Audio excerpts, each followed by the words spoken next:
Everyone gather round, gather round. Alright.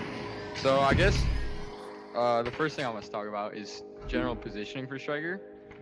So the way that I like to think of strikers is there's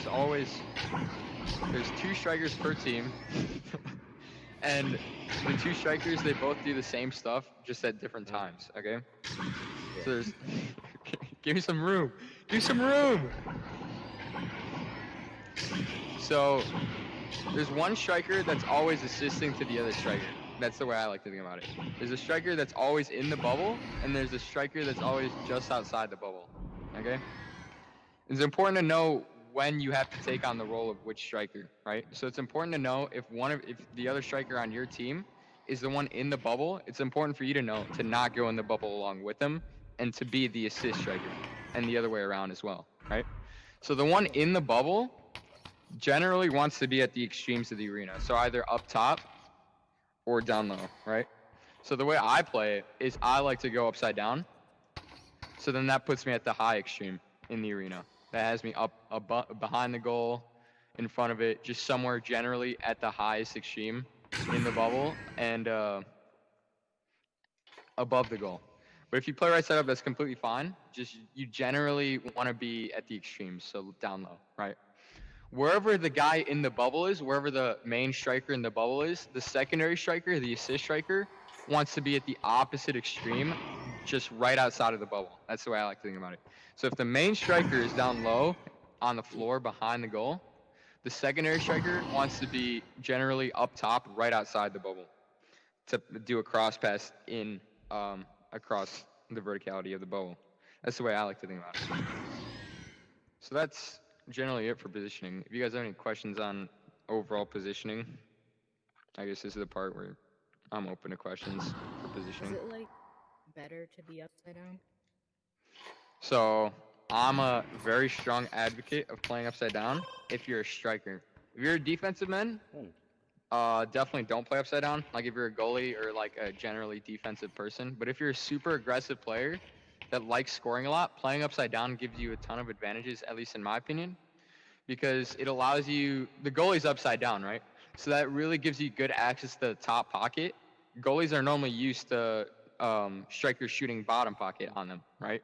Because the striker is also generally right side up. So they normally go bottom pocket. But if you're upside down as a striker, you're going to automatically shoot top pocket. And it's harder for the goalie to reach up than it is to reach down, right? So that's why I like to play upside down. Also, you're a little bit more like the defense can't really see you as much if you're up on the ceiling instead of down on the floor, right? People generally look down more than they look up. So that's why I like to play upside down. And like there's some players that play upside down just when they're in the bubble, right? So they'll only swap upside down when they're in the bubble, and then they'll be right side up for like if they're on defense or something like that. So you could do like a mixture of both if that's what you want. Okay. So I hope that answered your question. Anyone else? All right. Well then, I guess we'll move on to where to put the disc in the goal.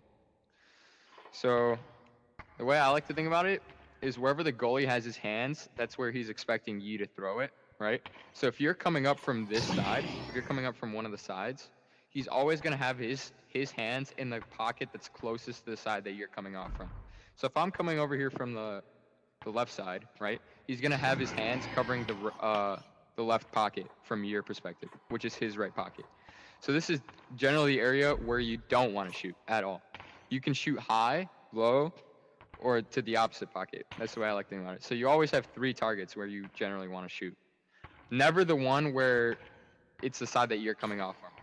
That also works if you're coming up from down below the goal or from above the goal, right? If I'm coming up from below the goal, his hands are going to be covering this pocket right here. So above and below is a little bit harder to score if you're coming up straight to the goal because you have to put it around him, right? If you're trying to go to the top pocket and he's covering the bottom pocket, you have to kind of move your arm at like an extreme angle to hit the top pocket. You have to put it around his arms, right? Um, Whereas if you're coming off from the side, you don't really have to move your arm, and it's a lot harder for them to read your arm because you're doing the same movement if you were going to that pocket as you were if you were to go into this pocket. So that's why I generally like to take these shots. Like if I'm on pole, right? I generally find this a super beneficial position to just push in and take the shot because I have 4 options, one of which he's going to be covering, which is always going to be this option, most likely. So then I have essentially 3 options in where I can shoot, right? So that's the way I like to think about it. If you guys have any questions with that, I'm open to answering questions on pockets and shot placement. No one's got anything? All right. Well, for the next thing, I guess I'll talk about boosting back as a striker. As a striker, you're always pretty much the furthest guy up on the field, right? So it's generally harder for you to get a boost back than if you're the goalie. Because if you're the goalie, everyone's coming towards you. If you're the striker, everyone's running away from you when you're trying to go boost back to the other side of the field if they just clear the disc, right? So remember how I talked about a primary striker and a secondary striker? I like to think of them as a pair, right? So what one does, the other one tries to complement. So the 2 strikers look for each other, and the midfielder and the goalie look for each other on boost back, right? So if I'm the primary striker at the moment and I'm in the bubble, right, and they clear the disc, I'm not looking for the midfielder or the goalie. I'm not calling out their names to boost back. I'm calling out the name of the secondary striker who should be in somewhere close proximity with me, right? And then secondary striker normally grabs primary striker because secondary striker is further out of the bubble. So that makes it easier to boost back. You know, it's generally a good idea to have an idea of who you're going to be boosting back with before they even clear the disc. Like what I do is I'm always keeping my head on a swivel and thinking, okay, if they clear it right now, who am I going to go boost with and who's going to be the one to grab first? It's really important to think about that as a striker, in my opinion. If you guys have any... Yep. Yeah, I got a question on positioning that just kind of came up in my mind. Yep. So where exactly should... I mean, I know you talked about the 2 strikers, but what about a midfielder? Where would you be placed? So midfielder is probably the most confusing position out of the 4, right? Because primary striker and secondary striker, obviously their job is to score and assist each other, right? Midfielder, what I like to think about it, he's kind of like the all-around support. He's the middleman. He's the guy that gets the disc to the secondary striker. He's like the pass to the assist. He's the guy that never shows up on the scoreboard. So if the secondary striker is just outside the bubble, the primary striker is in the bubble, the midfielder should be somewhere between the secondary striker and the goalie, right? Somewhere in between, somewhere like on Pac-Man's or even further back. Did that answer your question? Yeah. All right. Any more questions on boosting back or positioning or anything we talked about so far? All right. Well, what else do you guys want to know about? I have a question. Yep. Yeah. What's the striker's job in the when it's in defensive territory? Like, what's your protocol Okay. when you start switching to like, trying to get the disc back? Good question. Good question. So what I do, the striker's always generally the furthest guy up on the field, right? So I like to keep that same ideology when I'm on defense as well. I always want to be the guy where if my team gets a stop on defense, I'm the furthest guy up on the field, right? So that way they can feed me the disc, and then that way I have an opportunity as a long shot, right? So the way that plays in a defense is I always feel like I'm the one pressuring the disc hole.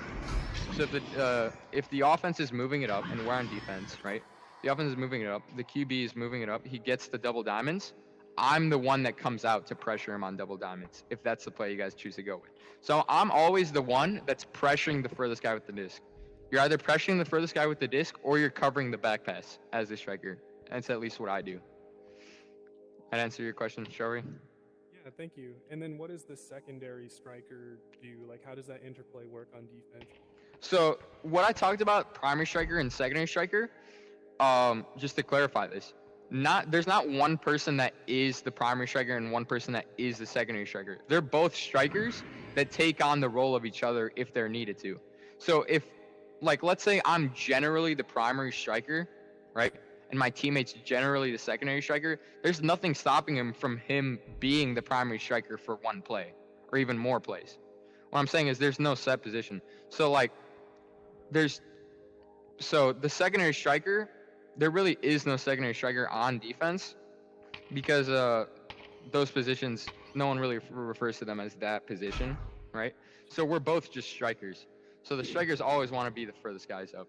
So if I'm the one pressuring, right, then that makes me the primary striker for defense and makes my other teammate, who's a secondary striker, the secondary striker for defense. And he wants to be somewhere between me and the rest of my teammates. So he wants the other two teammates behind him and me in front of him.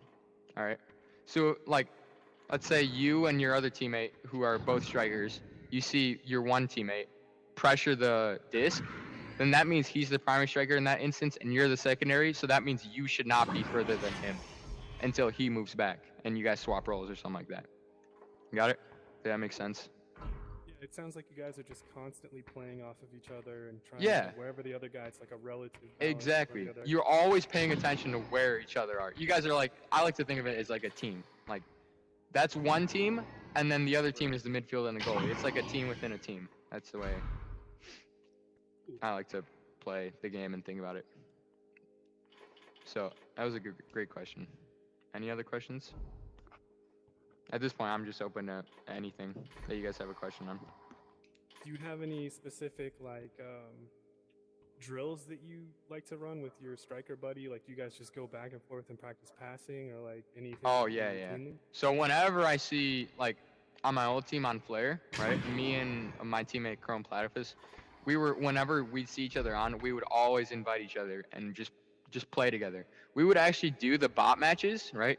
I'm not sure if you guys practice in bot matches at all, but bot matches was probably one of the most important things to me as a player. It's helped me out so much. Just playing against the master level bots, like whatever the highest difficulty bot level is. I used to go in with Chrome and just practice cut passing and like moving the disc up the field and boosting around. There's no better practice because it's 3v3 and your other teammate is pretty much essentially just out of the play. So it's essentially a 2v3. It's you two against the other three bots. It just allows for really good practice and boosting around and looking for cuts, looking for passes, stuff like that. So I really, really recommend going in against bots.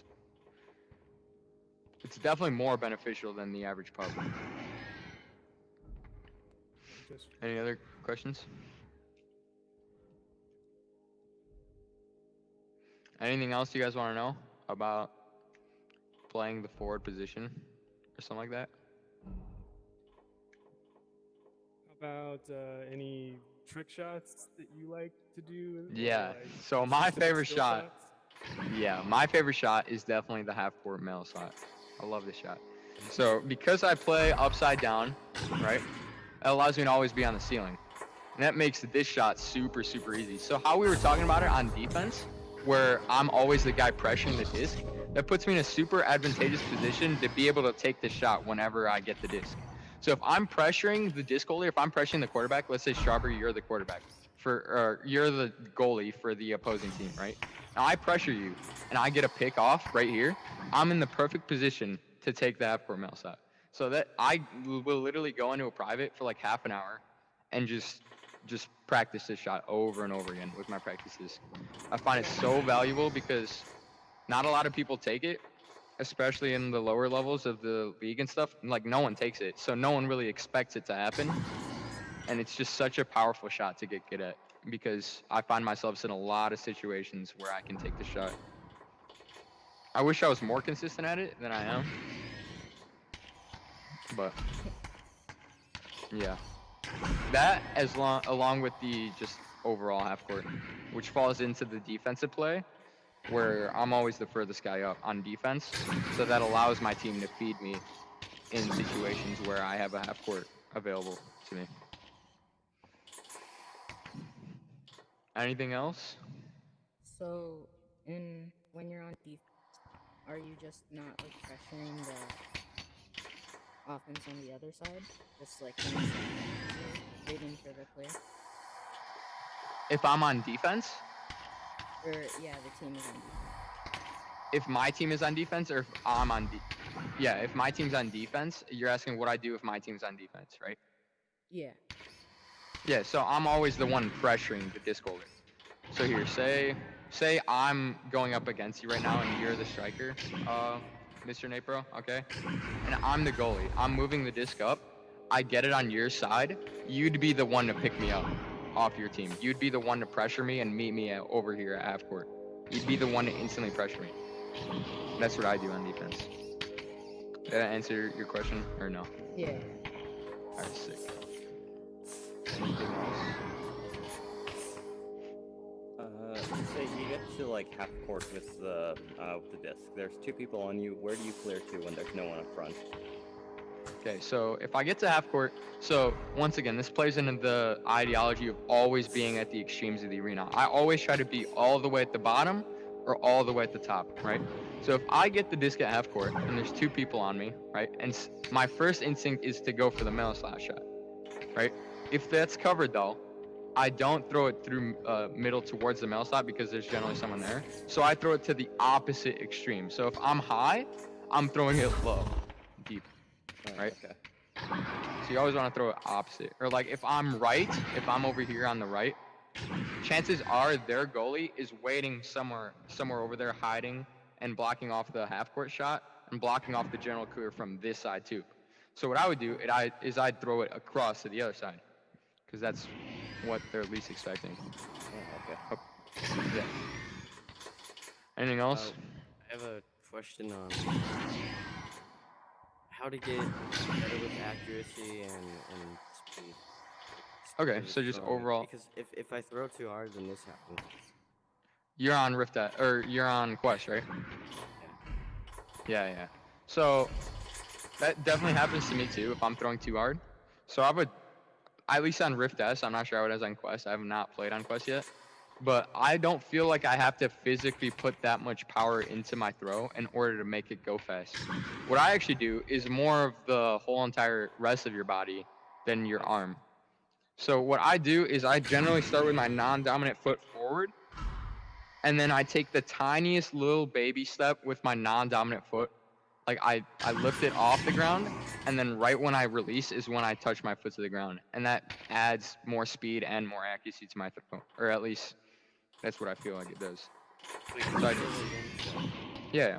So I start with my non-dominant foot forward. So I'm right-handed. So my left foot is just slightly in front of my right foot. Nothing extreme, just super slight difference in my feet. Right when I go to wind up is when I generally like lift my foot off the ground just a tiny little bit. It's not like a pitcher throw or anything like that. Just a tiny lift. And then right when I release is when I step forward just a tiny bit. And that's when I release. And that's also generally how I try to time my wrist. Because a lot of the shot comes into the wrist. So you want to make sure you're flicking your wrist really hard. Okay. Yeah, the wrist normally does. Yeah, the wrist is probably the most important part of my shot, at least. Because I feel like my arm is always doing the same movement. I'm always going on the same trajectory with my arm. And then it's just my wrist that decides where the disc is going. Like, depending on how hard I flick it. If I release halfway through my wrist flick, or if I release all the way through, makes it... Do you want to go over anything related to this jousting? Oh, yeah, sure. So the two strikers, remember I was talking about the two teams, right? It's normally the general rule of thumb is the team with the two strikers is the team that goes for the disc, right? Because they're the ones that want to be downfield, because they're the ones that are good at scoring, right? So, you guys obviously know what a PE joust is, right? Yeah, you definitely want to make sure you're PE jousting. And then I find myself, if I get there super early, or even just early enough that I feel comfortable, I grab the disc instead of headbutt it. I grab it and I duck. And since I'm playing upside down, that's really effective since I essentially am going up for the defender, right? So that allows me to retain possession of the disc. But I only do that if we won by like a comfortable margin. Otherwise, I just headbutt the disc in a general direction across to the side. But the overall joust definitely plays into how much chemistry you have with your other striking teammate. It's really, really important for the two strikers to have really good chemistry with each other, since they're a team within a team for sure. Anything else? As a striker, what advice can you give a defensive player? Like, what are the most formidable defensive plays you've seen as a striker? Okay. So, how about I start with the plays that I don't think defenses should do first? The plays I don't think defenses should do are baiting out three-point shots. I feel like that is probably one of the worst defensive strategies in the meta right now. There's certain goalies that will try to bait out a shot. Like, they'll try to make it seem like they're not covering the goal, and then they'll wait for you to shoot it, and then they'll push up. That never works, at least on me. That's how I feel about it. It sucks in my opinion. I'm sorry if you do that defensive strategy, but I don't think it's very good at all. The strategies that I do think work really well It's is throwing into Schlart's hands. yeah. Schlart plays really good goal against me, not gonna lie. That's because you throw it right into my hand, bro. What do you do? What do you do when I'm pushing the bubble? I Seriously. watch you, and I'm just gonna put my hand in literally any pocket. Yeah, but you always choose the right one. You really always choose the right one. I don't know, it's just the way you throw. Great people think alike. Yeah, I don't know. I can never score on Schlart. Normally I'm in a phase right now where I'm just taking a bunch of three-pointers on goalies, or at least I'm trying to. I'm trying to make them, and I just can't score them on Schlart ever. He just always saves them. But so going back to your question about good strategies that work against me, at least, I find it really good when the goalie pushes out on me, actually. So if I'm pushing with the disc, right, I always expect the goalie to be in goal and wait for me to push him, and then I get to choose a pocket. And sometimes it really surprises me when they push out and they just end up getting the steal or the stun on me. I feel like that's generally a good thing on lower level as well. I feel like pushing out a goal on lower level strikers is definitely a really good strategy. I hope that answered your question. Yep. Anything else? I don't know. It might work in the lower levels, but at least for the higher levels, I feel like it never works. Yeah, people throw too fast and they're too accurate, and they just have too much game awareness.